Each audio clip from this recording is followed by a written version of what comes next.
इस वक्त की बड़ी खबर आपको बता दें, सुशांत सिंह से जुड़ी हुई एक बड़ी जानकारी। दरअसल सुशांत सिंह के एक दोस्त हैं गणेश हेवरकर, उनका यह आरोप है कि 6 अगस्त को उनके दफ्तर में हमले की कोशिश की गई। गणेश के दफ्तर में कई लोग घुसे, करीब 5 से 6 लोगों के घुसने की जानकारी उन्होंने दी। दरअसल मीडिया में जिस तरह से गणेश ने बयान दिए उसको लेकर ये हमलावर नाराज थे, ऐसा कहना है गणेश का।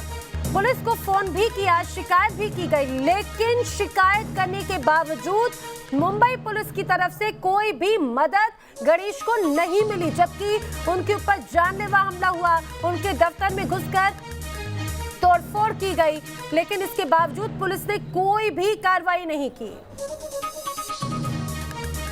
हमारे साथ बात करने के लिए गणेश खुद हैं। गणेश, मैं समझना चाहूँगा पूरा क्या मामला था, कब की ये घटना है और कैसे आपको लगा कि ये लोग मारने आए हैं आपको? ये 6 या 7 तारीख को मैंने टेस्टिमोनी दी थी चैनल के लिए, तो उसमें सब बता दिया था मैंने कि मैं जानता हूँ। उसके बाद डायरेक्ट ये लोग, रात को मुझे तो पता नहीं था ऐसा कुछ होगा, तो मैं अपने घर में दफर आराम ही कर रहा था, तो ये लोग अचानक आए, दरवाज़ा खोल धाड़ धाड़ धाड़ बहुत ज़ोर से चढ़ाते थे। उससे समझ में आता है कि कोई दूसरे ही लोग हैं। ऊपर से फिर गालियाँ देना चालू कर दे जब मैंने नहीं खोला, तो मुझे उन्होंने बताया भी कि तो बहुत शौक है तुझे टीवी पे आने का। तो फिर मैंने सीधा अंदर गया और 100 नंबर पे फ़ोन किया। तो पुलिस वाले पहले तो सीधा बोला कि आप जाके पुलिस स्टेशन में FIR करो। मैंने उनको कहा जब मेरे घर के सामने लोग हैं तो मैं पुलिस स्टेशन में कैसे जाऊँ? तो फिर उन्होंने फ़ोन काट दिया। दूसरी बार जब फ़ोन किया तो उन्होंने कहा कि अब तो ठीक से बात करो आप, ये वो सब, फिर भेजते कहा। तीसरी बार फ़ोन किया तो भी बोले भेजते कहा, हुआ कुछ नहीं। ये कब तक इस तरह का उतापात ये लोग मचाते रहे? कितने घंटे तक यहाँ पर हुड़दंग मचाते रहे लोग?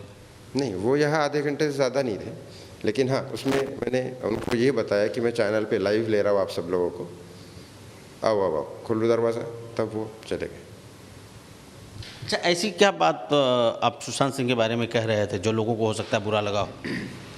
मेरे सोर्स से मुझे ये पता चला है कि उस केस में जो नाम इन्वॉल्व है उनके नाम पता थे, इस वजह से ये उन लोगों को बात पता चल गई होगी तो जो एक्शन लिया।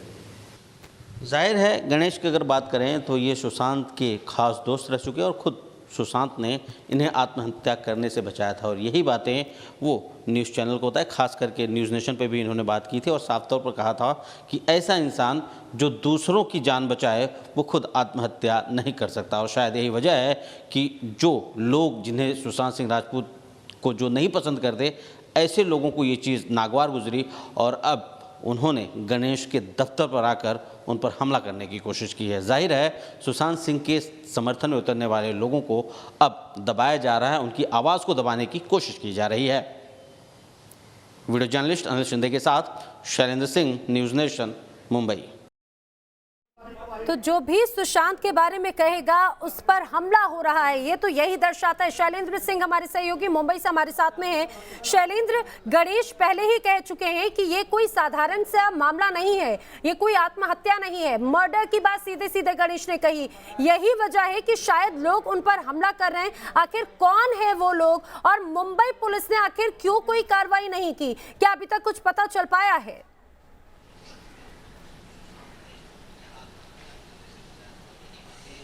देखिए, इस मामले में अब तक बात करें तो कौन लोग थे, क्यों आए थे, अब तक ये पता नहीं चल पाया कौन लोग थे, कहाँ से आए थे। लेकिन हाँ, ये साफ है जिस तरह का इंटरव्यू गणेश ने दिया था और साफ तौर पर ये आरोप लगाया था कि इस तरह का जिंदा दिल इंसान जो दूसरों की मदद करता हो वो ऐसा कदम नहीं उठा सकता, वो इस आत्महत्या जैसे कदम को नहीं उठा सकता। और जाहिर है इसके बाद ही उन लोगों को नागवार गुजरा जो ऐसे लोग हैं जो नहीं चाहते कि सुशांत का जो मामला है वो सामने आए, कि वजहों से उनका ये मौत हुआ। तो ऐसे लोग हैं जो इसे दबाने की कोशिश कर रहे हैं और इसी के तहत आरोप है कि उनके ऊपर हमला किया गया, उनके दफ्तर पहुंचकर दरवाजे पर तोड़फोड़ की गई, कई गाली गलौज किया गया और साफ तौर पर धमकी दी गई कि जिस तरह से चैनल पर आकर ज़्यादा शौक है चैनल पर आने का, चैनल पर आकर जिस तरह के बयानबाजी दे रहे हो उसको लेकर इस तरह की धमकी दी गई, कि मारने पीटने की धमकी दी है। न सिर्फ गणेश बल्कि इसके अलावा दूसरे भी ऐसे शख्स हैं।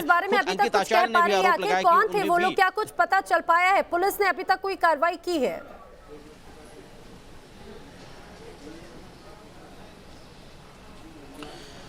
देखिए, ताजुब की बात यह है कि 3-3 बार फोन करने के बाद 100 नंबर एक इमरजेंसी नंबर होता है, जिस पर साफ तौर पर अगर कोई शख्स किसी को पुलिस की मदद चाहिए होती तो 100 नंबर पर फोन करके अपनी मदद की मांग करता है। लेकिन 3-3 बार फोन करने के बाद भी गणेश तक कोई भी मदद मुंबई पुलिस की नहीं पहुंची है। और इसके बाद चूंकि कंट्रोल रूम का नंबर है ये, तो कंट्रोल रूम के अधिकारी जो होते हैं वो बाद में फॉलोअप भी लेते हैं कि क्या पुलिस की तरफ से कोई मदद पहुंची। लेकिन ताजुब की बात यह है ना कि कंट्रोल रूम से फॉलोअप भी नहीं लिया गया इस पूरे मामले में। तो आप समझिए किस तरह का लचर रवैया जो है वो मुंबई पुलिस का रहा है, खास करके गणेश की अगर बात करें तो गणेश पर हमले को लेकर जिस तरह से गणेश आरोप लगा रहे हैं, किसी भी तरह का कोई भी असिस्टेंस जो है वो पुलिस की तरफ से नहीं मिल पाया। जी बिल्कुल शैलेंद्र, फिलहाल जानकारी के लिए आपका शुक्रिया। लेकिन आपको बता दें कि जिस तरह से ये पूरे मामले सामने आ रखे हैं, खासतौर से सुशांत से जुड़ी हुई जो भी खबरें सामने आ रखी हैं, उसमें मुंबई पुलिस का रवैया बहुत ज्यादा चौंकाने वाला है। और अब जो तस्वीर कहती है, जिस तरह से गणेश पर हमला हुआ, कई बार शिकायत की, लेकिन पुलिस ने अभी तक उस पूरे मामले का कोई फॉलो अप नहीं लिया। ये बात ये जरूर कहा जा सकता है कि बहुत अजीब सी है।